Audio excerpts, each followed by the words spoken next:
Estamos ahora dando ya la parte final de la serie El Shabbat es astronómico, parte 7. El título de esta última parte se llama o titula El séptimo día y el texto Eclesiastés 3:11. Todo lo hizo hermoso en su tiempo. Y esta es una frase muy poderosa para el tema que nosotros hemos tratado. Todo lo hizo hermoso en su tiempo y ha puesto eternidad en el corazón de ellos, sin que alcance el hombre a entender la obra que ha hecho Yahweh desde el principio hasta el fin. La cita que nos acompaña ahora como una introducción se encuentra en el libro Deseado de todas las gentes, página 113. Y las palabras dichas a Yahshua a orillas del Jordán, o sea que estamos en el escenario en el cual el Mesías es bautizado, dice que hubo una voz del cielo que se le dijo al que se estaba bautizando, que era nuestro Mesías, que le dijo: este es mi Hijo amado, en el cual tengo contentamiento. Abarcan estas palabras a toda la humanidad. La importancia del séptimo día no es entendida plenamente aún. Por eso es deber de los que estamos estudiando el tema del Shabbat, tengamos, así como es importante saberlo ubicar, es muy importante saber la importancia que tiene y que no es la clásica manera talmudista o sabática que se tiene. Acá estas palabras de la autora habla que las palabras que le dijo el Padre, que este es mi Hijo amado, en el cual tengo contentamiento, abarcan a toda la humanidad. ¿Es que acaso el Padre tiene contentamiento de nuestra humanidad? Cuando sabemos toda la podredumbre que hay todos los días en las noticias, en todos los foros, los problemas que hay, la corrupción que hay, la avaricia que hay, la inmundicia que hay, la maldad descarada que hay. ¿Puede el Padre decir que tiene contentamiento y que esas palabras abarcan a toda la humanidad? ¿O es que hay una intención que debemos entenderlo? Continúo. Dios habló a Yahshua como a nuestro representante. No obstante, todos nuestros pecados y debilidades no somos desechados como inútiles. Él, el Padre, nos hizo aceptos en el amado. Eso se encuentra en Efesios 1:6. La gloria que descansó, y aquí es la palabra clave, la gloria que descansó sobre Cristo es una promesa del amor de Dios hacia nosotros. Nosotros siempre hemos relacionado la palabra descansar como simplemente dejar de actuar, pero también la palabra descanso tiene que ver como algo que se asienta sobre uno, y en este caso la gloria del Padre tuvo, por decir de alguna manera, hizo un Shabbat sobre nuestro Mesías, la gloria que descansó sobre él. Y que aunque les parezca un poco raro lo que estoy hablando, a través de lo que vamos a hablar el día de hoy, tiene que hacerse un poco más claro eso que estamos diciendo. El segundo párrafo se encuentra aquí, este es un comentario. Esta es la gloria que Adán perdió en el Edén. Cuando Adán pierde en el Edén la gloria y se le apaga el vestimenta de luz y se ve desnudo, esa gloria era una representación visible de algo que estaba ocurriendo y que había ocurrido fatalmente en el hombre. Cuando el hombre pierde esa gloria, el Padre nuevamente le da, a través de la humanidad de su Hijo, le devuelve, prácticamente restaura otra vez esa gloria que tuvo Adán. Entonces vamos entendiendo que la gloria que descansó sobre Cristo es una promesa del amor de Dios hacia nosotros. Entonces, esta gloria que Adán perdió en el Edén y que ahora era puesta o devuelta a la humanidad en la persona del Mesías, esta gloria recién depositada en la humanidad de nuestro Redentor debía ser probada y manifestada luego en las recias pruebas que vendrían luego como la del desierto. El Shabbat tiene mucho que ver lo que se va a enfrentar con la marca de la bestia. Y todo lo que tenemos que aprender del conflicto real entre la marca de la bestia y el sello de Dios, aquí están las raíces. Una vez que la humanidad reciba nuevamente el sello y se forme la gloria que descansa en el hombre, una vez que se ha sellado su pueblo, estos van a ser probados, al igual que el Mesías, después que recibió la gloria del Padre, fue puesto en el desierto a afrontar 3 grandes pruebas. No es objeto del tema de esta vez hablar de ese tema, pero hay bastante que hablar ahí, y ojalá que podamos tener la oportunidad de dar un tema acerca de esto, ¿no? Pero ahora, en lo que nos corresponde de el tema del Shabbat astronómico, vamos a seguir leyendo y estudiando esta parte. Recibir esa gloria de parte del Padre no es solo un simple momento emotivo, oh, qué bonito, no. Esa gloria que el Padre le hizo descansar sobre su Hijo y que es una promesa para la humanidad, es la reparación del vínculo de identidad. Escuchen bien, es la reparación del vínculo de identidad entre el Creador y su criatura.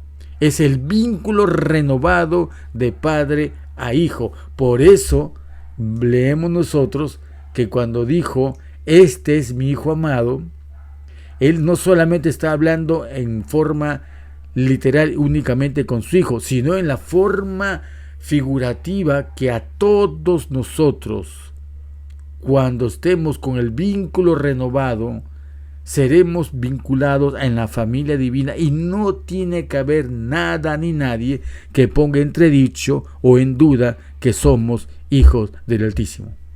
Cuando reparemos o aceptemos la reparación que el Padre quiere hacer en nosotros a través de esa gloria que quiere dejar en nosotros nuestra vida, comprenderemos muchas cosas que hasta ahora todavía ni siquiera sospechamos que están reveladas para nosotros.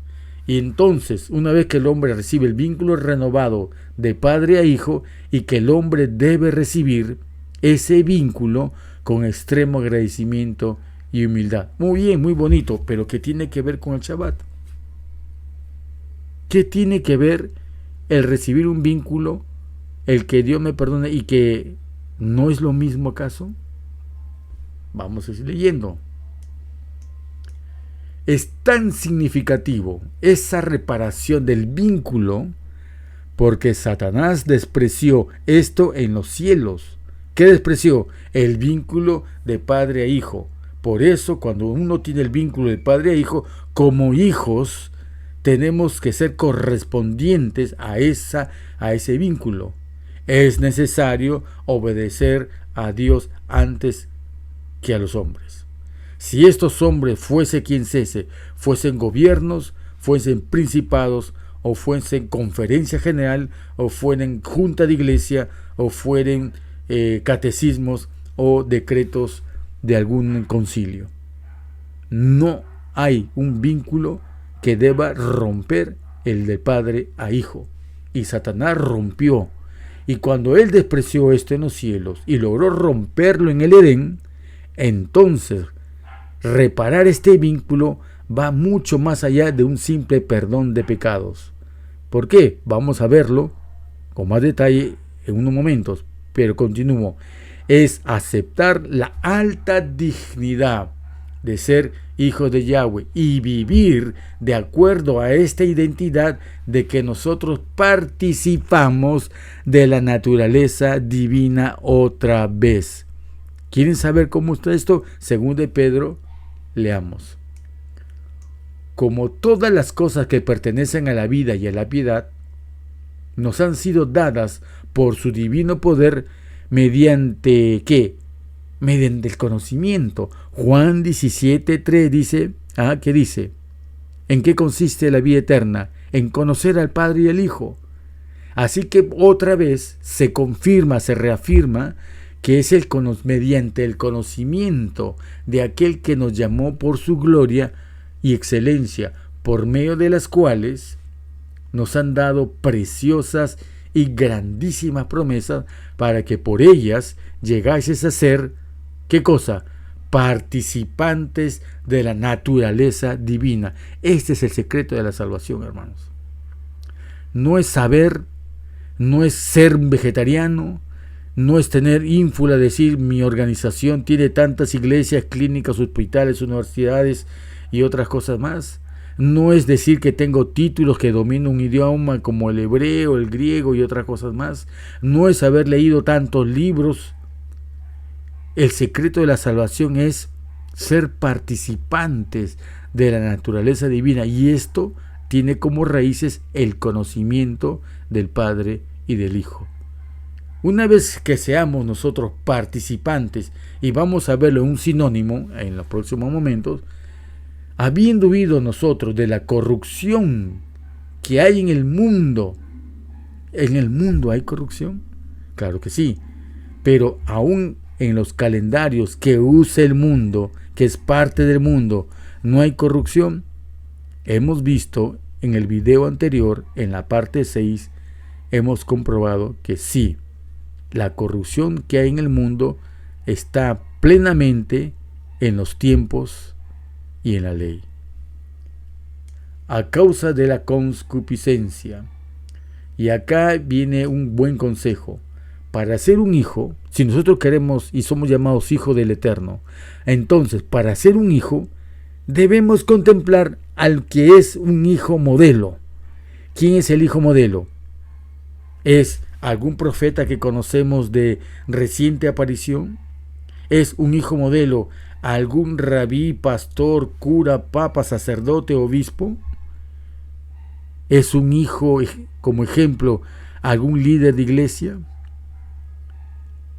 ¿Quién es el ejemplo de hijo para nosotros imitar ese ejemplo de hijo y ser, por lo tanto, un buen hijo para el Padre?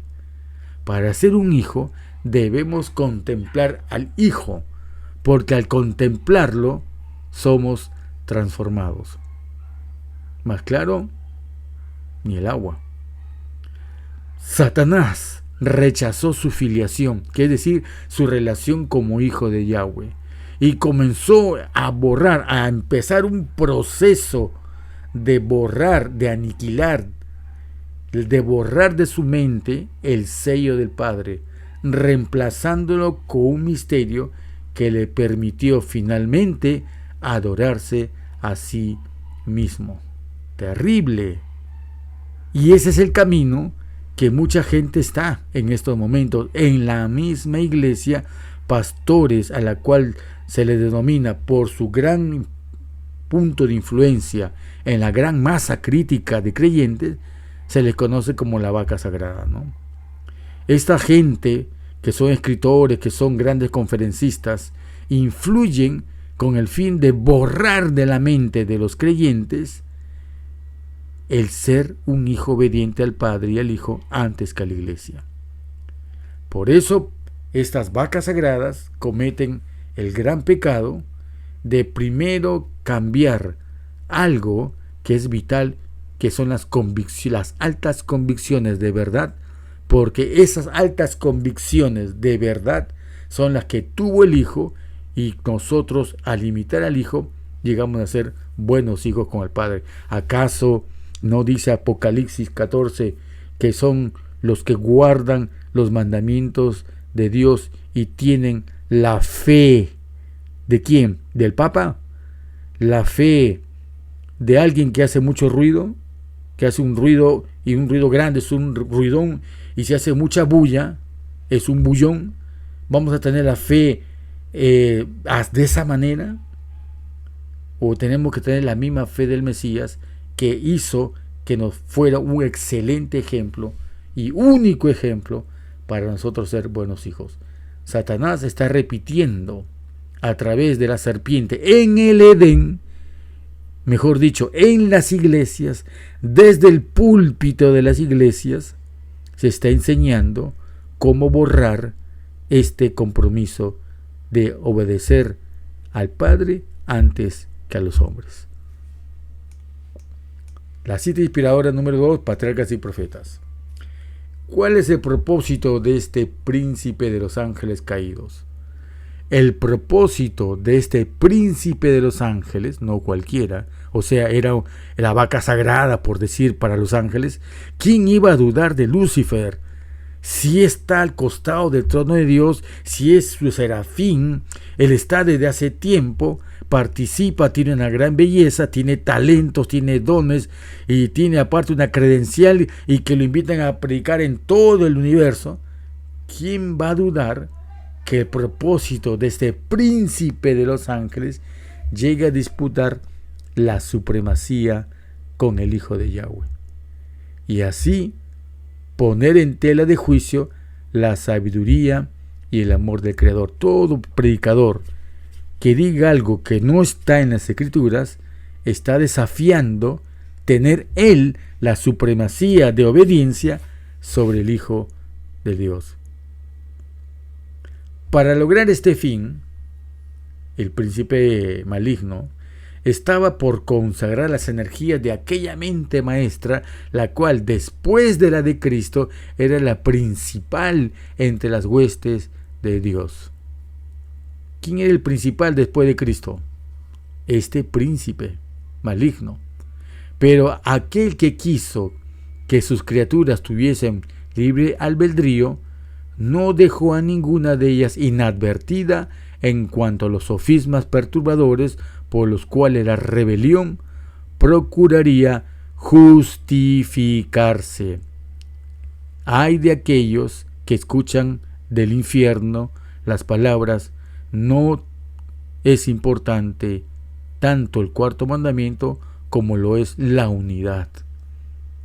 Esa voz que proviene del infierno está justificando una agenda que es contraria al Evangelio. Para lograr esto, o sea, Satanás debió romper el vínculo filial como hijo con su Padre Creador.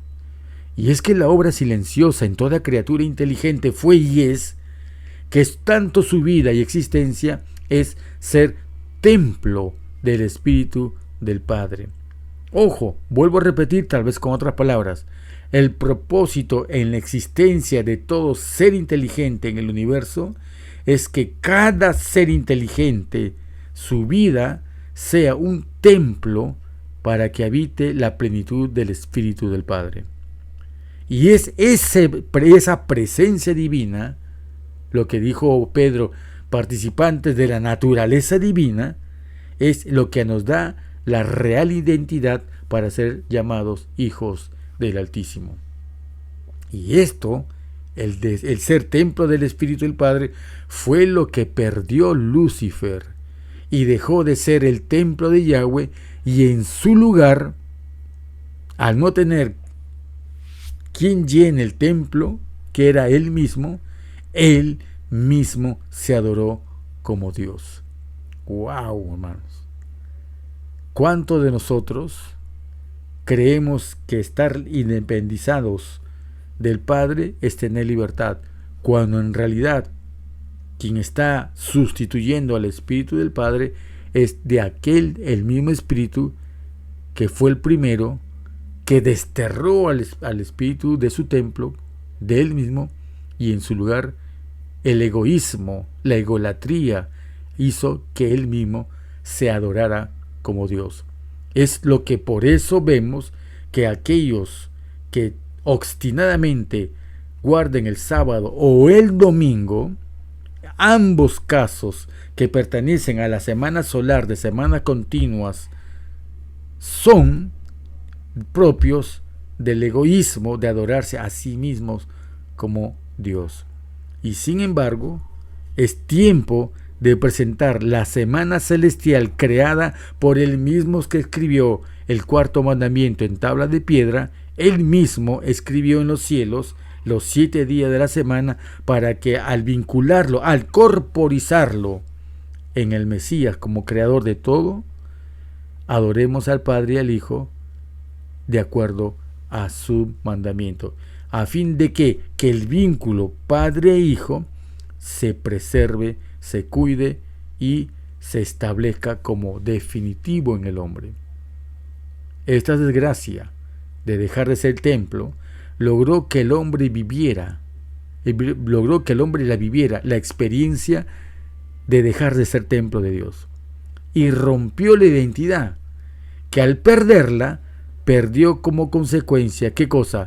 La gloria que se le dio originalmente. Van viendo por qué es importante que el día de su bautizo del Mesías, el Padre hizo descansar su gloria sobre él, y las primeras palabras que dijo fue: este es mi Hijo amado. La gloria tiene que ver con la identidad, y cuando el hombre permite que su Espíritu del Padre descanse, tenga un Shabbat en nosotros, pero no es en cualquier día ni en cualquier momento que se me ocurre. Vamos a seguir leyendo. Satanás se quedó asombrado ante su nueva condición. ¿Qué condición? De estar vacío. Su felicidad había desaparecido. Miró a los ángeles que junto a él habían sido tan felices en el pasado, pero que ahora habían sido expulsados del cielo con él. Antes de su caída, ni una sombra de descontento había enturbiado su felicidad perfecta. Ahora todo parecía haber cambiado. Los semblantes que habían reflejado la imagen de su Hacedor eran sombríos y desesperados, y lo que había entre ellos era, ¿qué cosa? Disensión, discordia y amarga recriminación. Ahí está la cita. Y en la página 28 pasamos a la página 30 y dice este párrafo: la desdicha que sintió al darse cuenta que perdió la dulce luz del cielo, al darse cuenta que perdió la dulce luz del cielo, el sentimiento de culpa que se impuso sobre él y la decepción que experimentó al no ver cumplidas sus expectativas fueron la causa de su dolor. Y ahora lean lo que comentamos acá. La depresión, el dolor, la culpa y la desesperación de Satanás fueron heredadas por Adán y Eva. ¿Cuándo heredamos nosotros como raza la depresión, el dolor, la culpa y la desesperación? Cuando Adán y Eva comieron el fruto del cual se les ordenó no comer. Ahora, esta tristeza o melancolía continua o la falta de valor o de aprecio personal que muchos tienen actualmente provienen directamente de la pérdida de identidad. En otras palabras, la verdadera religión, cuando provee una fuerte y clara y verdadera identidad con el Padre y con el Hijo, con nosotros, se puede restaurar y eliminar esa melancolía, dolor y amargura que muchos tenemos inexplicablemente en la vida. Estamos bien alimentados, estamos con chequeo médico y sin embargo tenemos una tristeza que no es otra cosa, el clamor de nuestra naturaleza de buscar ser llenos y ser otra vez templo del Dios viviente. La perdió el hombre por apartarse del deleite del Padre que descansaba en su Hijo. Era el dolor autoimpuesto de un huérfano. Esta misma pérdida y tristeza existen hoy día. En 1 de Juan leemos: todo aquel que niega al Hijo tampoco tiene al Padre. Si ustedes no conocen al Hijo, no pueden tener al Padre. Si no hay ninguno de los dos, es comprensible y entendible por qué hay tanta melancolía, tristeza y amargura y por qué la gente finalmente busca el suicidio. Pero hay muchas maneras de ver el suicidio. Unos en cámara rápida, como tirarse de un edificio, y otros en cámara lenta, como comer desenfrenadamente, beber hasta embriagarse o aturdirse en juegos, en placeres sexuales, en cambiar de pareja y muchas cosas más. Ese suicidio en cámara lenta, el romper matrimonios y quedarse sin hogar y tener el pretexto de decir no merezco nada y dedicarnos a castigarnos, viene de todo esto. ¿Se imaginan? Y les voy a poner un ejemplo. Si un pueblo que se dice creyente del Padre niega al Hijo, al negar al Hijo, deben tener acaso alegría, buen ánimo, buen corazón, porque solamente les basta creer en el Padre aunque desprecien al Hijo. Según este texto y según lo que vamos entendiendo, todo aquel que quiera estar bien con el Padre pero que niega al Hijo va a ser un delincuente, un problema, una maldición donde esté. Robará, matará, destruirá, degenerará y peor aún, lo harán sosteniendo como si su religión degenerada fuera la voluntad del Padre. Todo aquel que niega al Hijo no es confiable. El que confiesa al Hijo también tiene al Padre. ¿Se dan cuenta por qué es necesario en nuestras oraciones decir que todo se lo pedimos en nombre de su Hijo? Porque hay que confesarle al Padre que aceptamos a su Hijo. Pero se lo aceptamos como que simplemente como el cordero o como el payaso que tiene que entretenerme o como el mago de la lámpara que si yo trueno los dedos tiene que cumplir mis caprichos porque yo he decretado que tengo que recibir tal cosa porque me siento que yo merezco todo. El orgullo.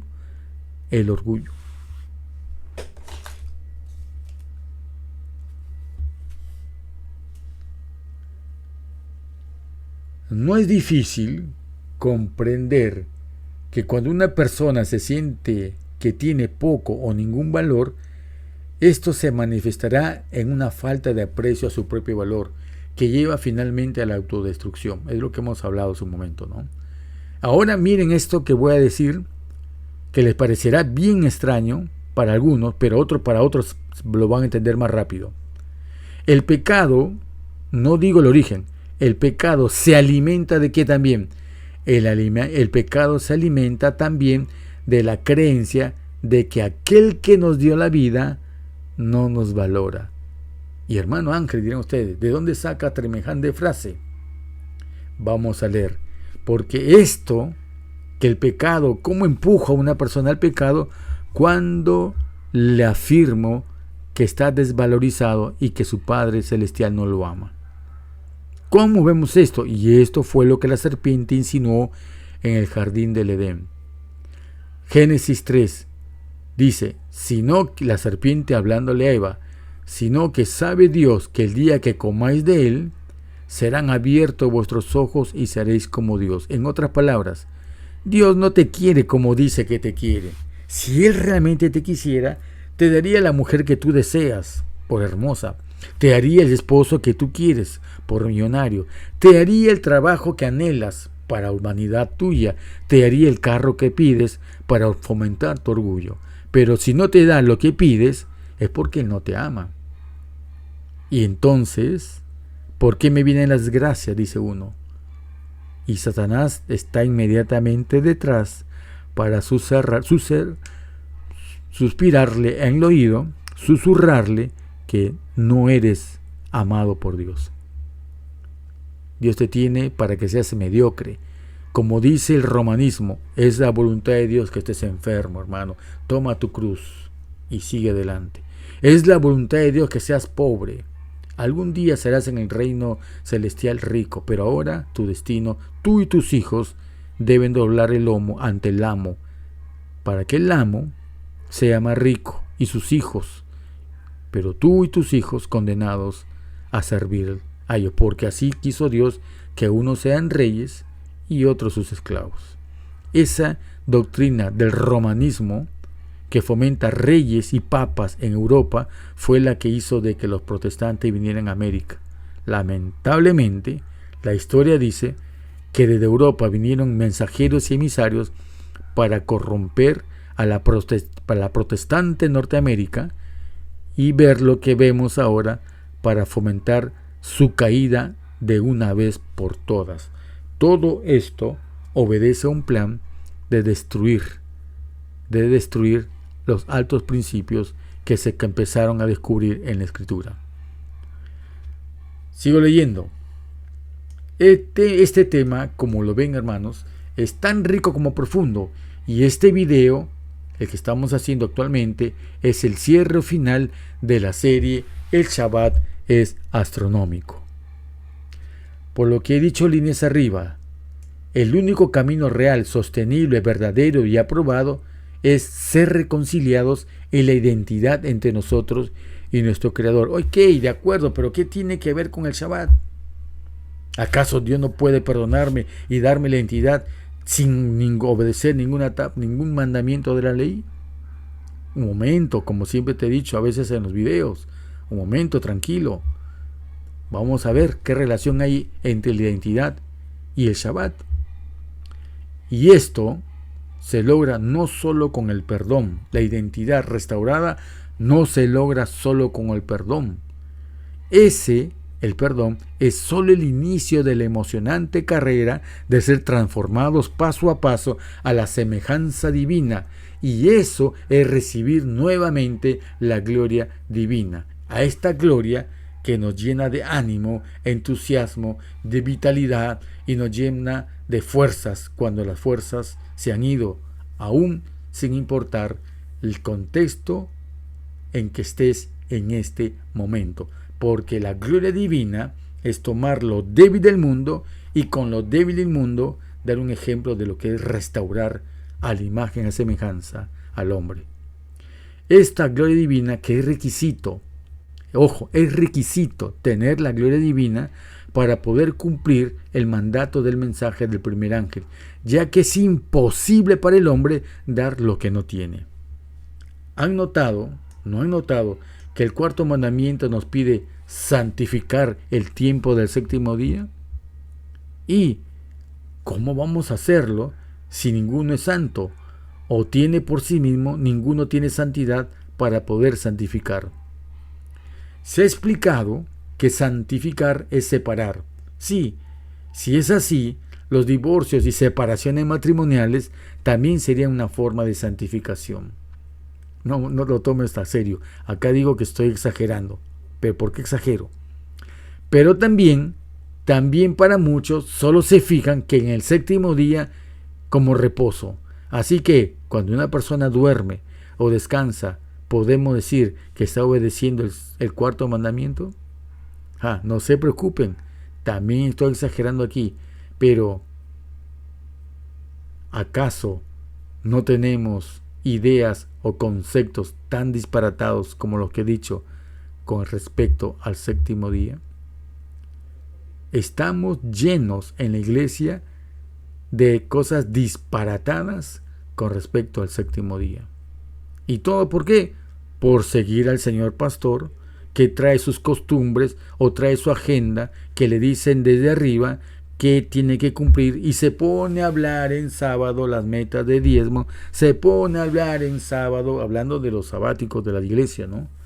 Sabemos que el séptimo día no es el sábado, sino el Shabbat, pero en los templos que guardan ese séptimo día, aun si fuera cierto que es el séptimo día, no hay una coherencia en lo sagrado que es, o dicen ser el séptimo día. Hacen ceremonias, hacen graduaciones, hacen marchas. Es obvio que necesitamos una serie de videos aparte para presentar el Shabbat más plenamente a lo que hemos entendido, tal como lo presenta y exige la Escritura, y no como tan equivocadamente está mal en su cálculo del séptimo día, apoyado por lo que se apoyan los judíos, sino también apoyados en el talmudismo solapado, descarado, sea en los mesiánicos o en los sabáticos judaizantes, y mucho peor aún entre los cristianos sabáticos o sabatistas.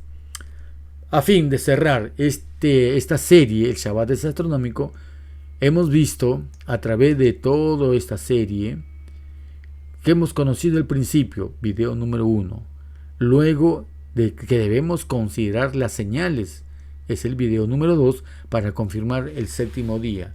También vimos lo necesario de ver lo que está oculto y la importancia del fundamento en la parte 3. En oscuridad fue el título del video número 4. Y hay que comprobar si realmente el Shabbat estuvo perdido en el tiempo, pero hay que darle un contexto. ¿Se va a perder un día santo tan así de la noche a la mañana? ¿O es que hubo un proceso lento que tuvo una causa? Y la causa fue la apostasía y la mala interpretación que tenían los soberbios miembros del pueblo de Israel, para que finalmente perdieran por ellos mismos el cálculo correcto. Pero si no estuviera perdido, ¿de qué restauración hablaríamos? El mismo hecho de hablar que se debe restaurar el Shabbat es porque es una forma de admitir que se perdió en el tiempo. Porque si los judíos siguieron guardando el mismo día del pasado al día que es ahora, nunca se hubiera perdido. Bastaría ir decirle, miren al judío que guardan el sábado, que es el verdadero. Y no hablaríamos de restauración, porque nunca se perdió para restaurar. No se puede coser lo que está bien, sino lo descosido. Solo se repara lo desconocido y lo descosido. Entonces, tenemos que ver si dentro del mismo judaísmo hay algún vestigio de que este cambio hubo. Y en la parte 6 del título de sus propios labios, encontramos que sí, hay una admisión de cambio de calendario en 3 fases: la fase bíblica, la fase talmúdica y la fase post-talmúdica, y que se corrompió en el cálculo del año y del mover las fiestas de acuerdo a reglas. Y con esto lo que se hizo fue corromper el ciclo astronómico de 7 días a favor del ciclo astrológico de 7 días del calendario juliano gregoriano, y que esto empezó a ser una formalidad de calendario desde el concilio de Nicea. Esto está en el video anterior. Entonces estamos viendo apenas ahora, con lo que estamos hablando de la gloria y de la identidad, estamos viendo apenas un destello de la importancia de no tomar cualquier séptimo día, sino el verdadero séptimo día. Un avance de la importancia de tomar el verdadero y auténtico séptimo día es que este día es señalado para restablecer la identidad entre Yahweh y su pueblo. ¿Qué cosa? El séptimo día, el Shabbat, es elegido por Dios para que en ese día sea señalado para restaurar, restablecer, renovar y reafirmar la identidad entre Yahweh y su pueblo. Por eso el Padre dice que es el Shabbat una señal entre Él y nosotros. ¿Por qué? Porque nos dejamos de trabajar y nos ponemos a dormir en nuestros aposentos. Por eso simplemente dejo de trabajar y ya estoy haciendo Shabbat. ¿O es porque es una sincronización de en el día señalado por Él de una manera astronómica, como para que nadie se equivoque? Porque es muy importante que así como el Padre en el momento del bautizo de su Hijo dijo, este es mi Hijo amado, por lo tanto descansó su gloria sobre Él, también en los Shabbat descansa el Espíritu del Padre, nos dice, estos son mis hijos amados con los cuales tengo contentamiento. Todo esto es imposible hablarlo en un video como esa conclusión o cierre de la temporada, por decir de alguna manera, del Netflix teológico, por decir de alguna manera, aunque no es de entretenimiento, de conocer si el Shabbat era o no astronómico. Amerita, como dije líneas arriba, estudiar el Shabbat más detenidamente. Y Yahweh mediante, me comprometo a empezar una nueva serie llamado El Shabbat, porque es ahí cuando justamente la gloria del Padre viene a descansar con su pueblo. ¿Se dan cuenta de la importancia de tener un Shabbat bien coordinado?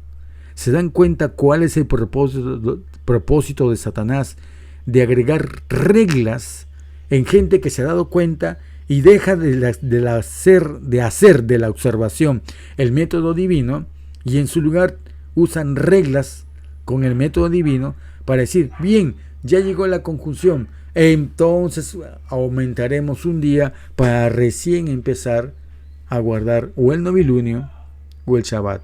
¿A quién le conviene eso? A alguien que no tiene la gloria de él, que la perdió, y que en su lugar a todos aquellos que guardan mal el Shabbat, o que guardan el sábado, o que tienen reglas, o que dicen que el día es solamente la parte iluminada y no la oscura, rompiendo el fundamento para el día, en ellos, quien está pugnando por entrar, en ellos no es el Espíritu del Padre, sino el espíritu de aquel que se idolatró a sí mismo por primera vez en el universo.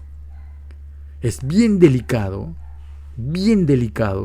saber definir cuándo es Shabbat por este tema, porque en los Shabbat la gloria del Padre desciende espiritualmente en nosotros. Dicho así de sencillo, el convocar un séptimo día donde no es el verdadero Shabbat del cuarto mandamiento, simplemente no está derramando su espíritu verdadero. Habrá otro en ese séptimo día usurpador, otro espíritu en ese falso reposo que se conoce como sábado. Esta es la estafa espiritual más grande que hay que reformar, porque sin Shabbat, escuchen bien, sin Shabbat no hay restauración real, porque el día en el cual Él viene como médico a atender cara a cara los males de este pueblo son en los Shabbat. Los demás días es como si hiciera una llamadita telefónica, un ok, pero ¿quién no quisiera tener al médico cara a cara y que el mismo médico que con sus propios dedos formó a Adán, Él toque nuestra naturaleza caída y Él toque donde nos duele, donde tenemos enfermo, y con un toque de la fe podamos ser sanos? Hermanos, el tema del Shabbat es hermosísimo. Es hermosísimo. Así que les invito que se anoten para estar presentes cuando empecemos a explicar y a comentar los secretos y las verdades más emotivas y espirituales de este séptimo día bendito. Sin Shabbat no hay restauración, hermanos. Solo habría rutina, legalidad, emocionalismo, falsa seguridad y otras cosas más. Me atrevo a afirmar y probar luego, en la próxima serie llamada El Shabbat, los grandes secretos y verdades que tiene este bendito día donde realmente estamos sincronizados con el Señor del Shabbat. Porque Él es el Señor del Shabbat, no del sábado. En el Edén Él bendijo el séptimo día, que coronó y lo llamó Shabbat. Y no fue el sábado. El sábado es otra semana astrológica, esotérica, llena de dioses. Cada día de esa semana llena de dioses. Luna, Sol, Marte, Mercurio, Júpiter, Venus, Saturno y el gran dios Sol. No todo, y no como el sábado o el séptimo día de la semana astrológica esotérica, que se está rindiendo realmente, dando honra y gloria al dios Sol Invictus romano, que es finalmente el adorar al Dios de este mundo, sustituyendo al verdadero. El Shabbat es la señal entre Yahweh y todo mortal que lo acepta plenamente sin cuestionar su autoridad en todos los así, dice Yahweh, donde solo la Escritura y nada más que la Escritura es la fuente de toda convicción religiosa y moral. Cumplo con cerrar esta serie con 2 párrafos, y acá encontramos principios necesarios para romper la esclavitud religiosa, y en nuestro caso romper con la esclavitud de creer de que el sábado es el séptimo día del Eterno, cuando ya se ha demostrado en toda esta serie de videos que no es así. Pero Dios, el Padre, Yahweh, el Todopoderoso, el Elohim, pero tendrá un pueblo, no dice una iglesia institucional. Dios tendrá en la tierra un pueblo, no una iglesia institucional, porque las iglesias institucionales tienen pastores acreditados que, como vacas sagradas, están trayendo fuego del infierno y lo colocan en los púlpitos. Y hemos visto hace poco que un famoso trae un fuego del infierno diciendo que el cuarto mandamiento no es tan importante como sí lo es para él y su agenda, la unidad ecuménica. Pero Dios tendrá para estos tiempos un pueblo que sostendrá la Biblia y la Biblia sola como piedra de toque de todas las doctrinas, no una ni de dos, todas las doctrinas y base de todas las reformas. Así que si alguien viene a probarles el tema de la Trinidad o el tema del sábado con base a los libros rojos, sospechen. Aun cuando se quiera alguien tratar de influenciar para mostrar una verdad que sea legítima, pero que utilice libros rojos o Talmud o lo que sea de fuentes extrabíblicas, no es válido. No es ético, por decirlo de alguna manera. No es ético ni honesto traer fuentes propias que solamente importan al adventismo o al judaísmo o algún sector, cuando debiéramos poner fuentes totalmente imparciales como es la Torá, como es el Tanaj, como es la Biblia. Entonces, ahí sí podemos ver si es, como dice, un pueblo que sostendrá la Biblia y la Biblia sola como piedra de toque de todas las doctrinas, todas las doctrinas y base, fundamento de todas las reformas. Ni las opiniones de los sabios, ni las deducciones de la ciencia, ni los credos o decisiones de concilios tan numerosos y discordantes como son las iglesias que representan, ni la voz de las mayorías, nada de esto, ni en conjunto, ni en parte, debe ser considerado como evidencia en favor o en contra de cualquier punto de fe religiosa. ¿De acuerdo? Antes de aceptar cualquier doctrina o precepto, debemos cerciorarnos si los autoriza un categórico, así dice Yahweh. Ahí tienen la cita, donde está, y termino con este otro párrafo. El alma iluminada ve una unidad espiritual. Y aquí vamos a ver que el final se junta con el principio. En el principio de nuestros videos hablamos que era necesario ir al principio, aunque parezca redundancia. ¿Y en qué consiste el principio?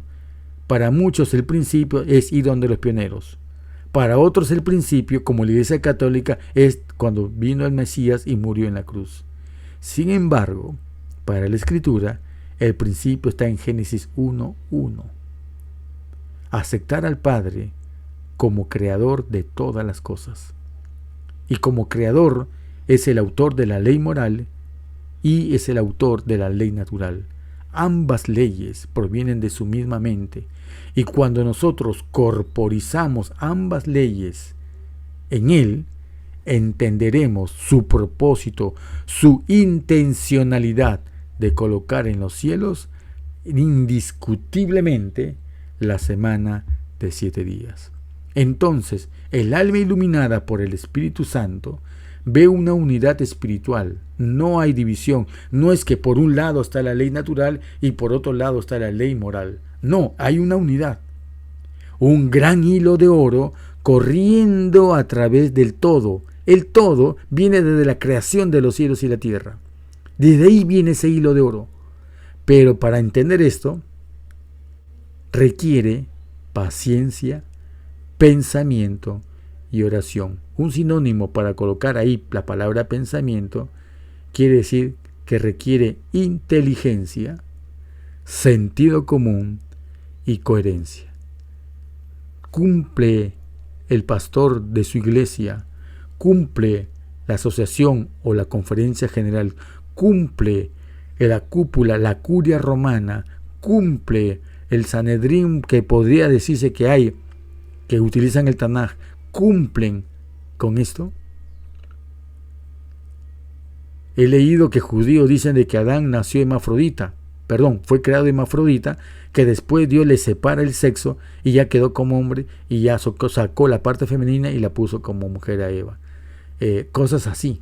No es mi intención aquí explicar nada de eso, pero recuerdo esas cosas que he leído y he visto y me causan extrañeza y dolor, que hay gente sincera, gente noble, gente, como yo dije, dentro de los mesiánicos hay mucha gente muy noble, muy sincera, pero que han sido atrapados por el discurso, por la mercadotecnia, por el marketing espiritual o teológico, de que Israel por aquí, Israel por allá, y los símbolos del Esther Renfán, y haciendo todo lo que es talmudismo, pero no es nada de Torah. Les han dado la sensación de seguridad, pero sin tener seguridad. Es como que a una persona que tiene hambre le muestro un catálogo de la rica más sabrosa y nutritiva y que le digo, ¿ves? Y él saborea en saliva y dice, oh, qué rico. Y lo sugestiono y le digo, mira, tú te estás sintiendo el sabor de esto mordiendo. Entonces lo sugestiono a través del lenguaje neurolingüístico y que con eso lo digo, ya ves, ya estás satisfecho. La sensación de seguridad no es lo mismo que seguridad. Ver comida no es lo mismo que estar servida. Y ver la mesa servida no es lo mismo que comer. Y no es lo mismo comer que asimilar. O sea, hay cada cosa que debemos poner en su sitio. Y termino recapitulando otra vez esta frase. El alma iluminada ve una unidad espiritual, un gran hilo de oro corriendo desde el todo, pero requiere paciencia, pensamiento y oración para poder establecer el precioso hilo de oro. ¿Has encontrado tú la punta de la madeja para que con esa punta no la sueltes y sigas a través de la escritura para descubrir las verdades más magníficas que pudo haber revelado el Padre para el hombre? Pues te invito, revisa y repasa estos videos que he colocado y te pido que estés atento cuando empecemos a compartir la serie llamada El Shabbat. El Shabbat es astronómico. Bendito sea el Creador. Amén.